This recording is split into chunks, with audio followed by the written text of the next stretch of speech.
Кыргыз-тажик чегарасындагы жаңжалда жарадар болгон чегарачы комадан чыкты. Бул туурасында саламаттыкты сактоо министрлигинен билдиришти.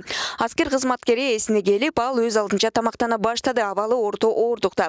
Улуттук госпиталда дагы 2 чегарачы дарыланууда. Алардын абалы канааттандырарлык деп билдиришти министрликтен. Бишкектеги травматология жана ортопедия илимий изилдөө борборунда жарыланып жаткан 5 чегарачы аскердик госпиталга которулган. Аталган борбордо 1 жабырлануучу дарыланууда. Калгандары үйлөрүнө чыгарылды деп айтылат маалыматта. Эске салсак, 16 ноябрда Максат айылында ок атышуу болгон. Анда кыргыз тараптан 1 аскер кызматкери каза таап, 13 киши жаракат алышкан. Алардын арасында өспүрүм дагы бар. Тажикстан бийлиги 12 тажик жаран жабыркап, 3 киши каза болгонун айтышууда. 17 сентябрда Кыргызстандын тышкы иштер министрлиги Тажикстандын Кыргызстандагы элчисине нааразычылык нота жиберген.